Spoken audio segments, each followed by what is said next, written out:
So dear friends, स्वागत है आप लोगों का एक अनदर इन्फॉर्मेटिव वीडियो में। और मैं हूं आपका दोस्त, आपका होस्ट अतुल कुमार, और आपका हार्दिक स्वागत करता हूं एक नए इन्फॉर्मेटिव वीडियो के साथ, जिसमें दोस्तों राशन कार्ड से जुड़े हुए लोगों के मन में कई सारे सवाल होते हैं। इसी सवाल जवाब को लेकर के आज का ये वीडियो है।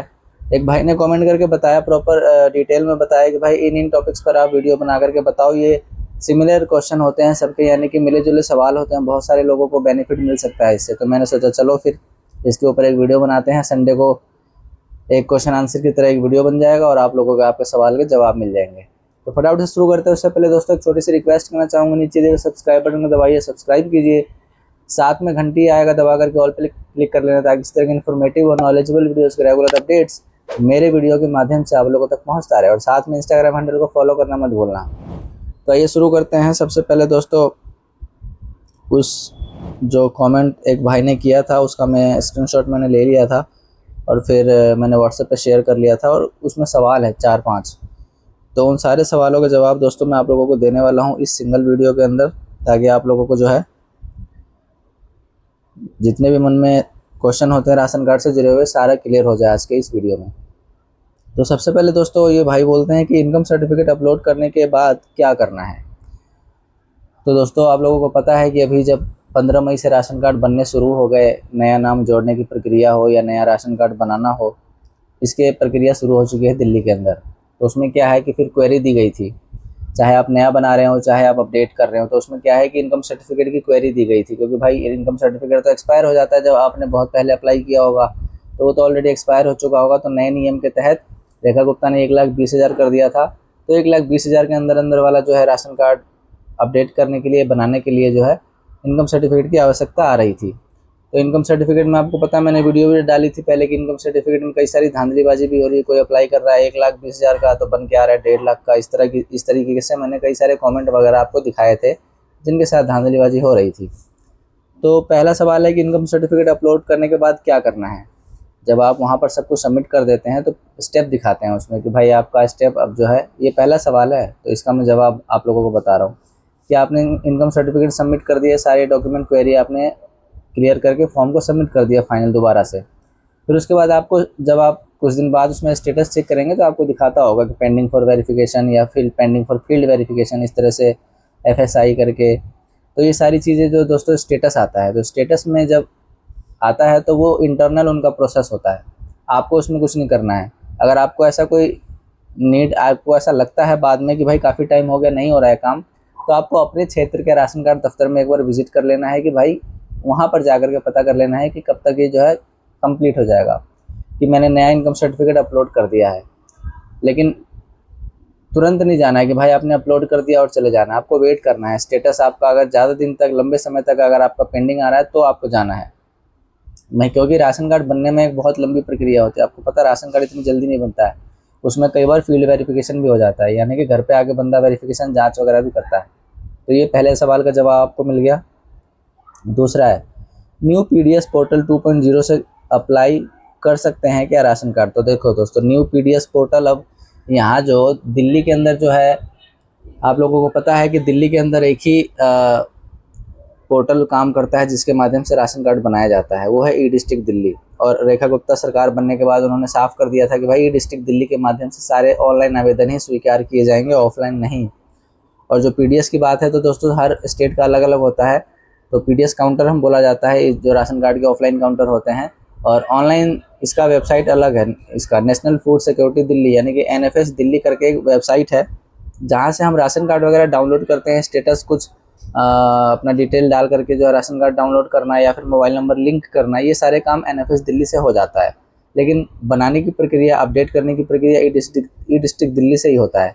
तो ये दूसरे सवाल का जवाब था कि भाई PDS पोर्टल 2.0 से अप्लाई नहीं कर सकते, अभी ई-डिस्ट्रिक्ट दिल्ली से ही करना पड़ेगा आप लोगों को। ये दूसरा सवाल था।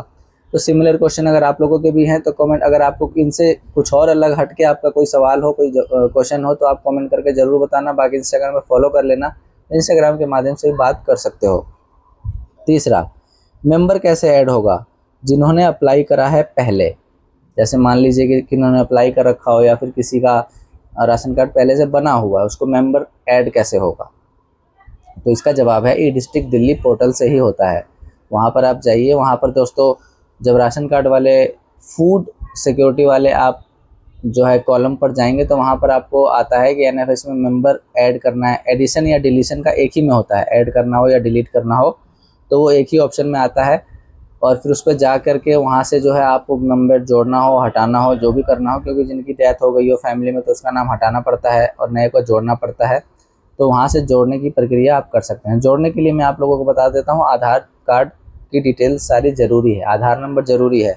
यानी कि अगर कोई बच्चे हैं आपके परिवार में तो आधार कार्ड उनका बना हुआ है तभी आप उनको जोड़ पाएंगे। ठीक है, ये 3 क्वेश्चन सिमिलर क्वेश्चन।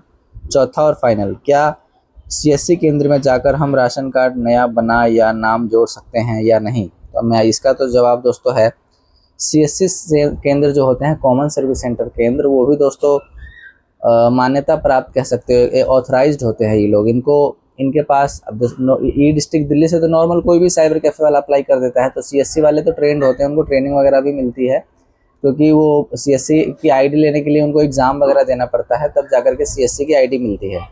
तो वो लोग ऑलरेडी उनको नॉलेज है इस चीज़ की, तभी वो सीएससी कॉमन सर्विस सेंटर खोल के बैठे हुए हैं। तो इसका जवाब है हाँ, आप वहाँ से भी राशन कार्ड के लिए अप्लाई करवा सकते हैं। और सीएससी वालों के लिए एक बेनिफिट होता है कि सीएससी वाले किसी भी स्टेट का राशन कार्ड के लिए आपका अप्लाई कर सकते हैं। ऑनलाइन जहाँ सुविधा दी गई है जिस स्टेट में, तो ऑनलाइन वहाँ से अप्लाई हो जाता है, बशर्ते जो सबकी जो है पात्रता दस्तावेज़ की जो रिक्वायरमेंट है, ज़रूरत है, वो अलग अलग होता है हर स्टेट का। तो वो आप सीएससी वाले आप लोगों को कंफर्म कर देंगे कि भाई इस स्टेट के लिए क्या डॉक्यूमेंट चाहिए, इस स्टेट के लिए क्या डॉक्यूमेंट चाहिए। ठीक है, तो फिलहाल मैं दिल्ली की बात कर रहा था, तो ये सारे सवालों के जवाब आप लोगों को मिल गए कि भाई कैसे क्या करना है। और बाकी कई सारे लोगों के सवाल अभी आजकल आ रहे हैं कि सर मेरा ये स्टेटस दिखा रहा है, मैंने ये सबमिट कर दिया, मेरा ये स्टेट दिखा रहा है। तो ये सबसे पहला जो सवाल था इनकम सर्टिफिकेट सबमिट करने के बाद, ये सारे उसमें कवर हो गए। तो जब तक आप लोगों का दोस्तों वहाँ पर अप्रूव लिखा हुआ ना आ जाए, ये डिस्ट्रिक्ट दिल्ली के पोर्टल पर अप्रूव लिखा हुआ नहीं आ जाता है, तब तक आपका समझ लो कि राशन कार्ड अभी पेंडिंग में है। अब स्टेप आप लोग नहीं समझ पाएंगे ना कि भाई उसमें क्या स्टेप दिखा रहा है, फील्ड वेरिफिकेशन में दिखा रहा है, एफएसआई दिखा रहा है, तो ये सारी चीज़ें दोस्तों आप लोगों को समझ में नहीं आएगा, उनके कोडिंग होते हैं। बाकी इनकम सर्टिफिकेट के सबमिट करने के बाद अगर आपको महीने 2 महीने तक, 2 महीने के बाद ही आपको जो है ऑफलाइन विजिट कर लेना है एक बार जा करके दफ्तर में, तो वहाँ से आप लोगों को पता कर लेना है। या फिर हेल्पलाइन नंबर भी होता है, आप लोग जो है राशन कार्ड के हेल्पलाइन नंबर पर भी बात कर सकते हैं। नेट पर सर्च करेंगे, मेरे को ध्यान नहीं है नंबर, लेकिन यहाँ फिर भी मैं देख लेता हूँ, क्योंकि मैं ये वीडियो जब एडिट करूँगा तो मैं नेट से सर्च करके इसमें लगा दूँगा। तो यहाँ पर आपको एक स्क्रीन पर नंबर दिख रहा होगा, यहाँ पर देख सकते हो, ये राशन कार्ड हेल्पलाइन के लिए नंबर है।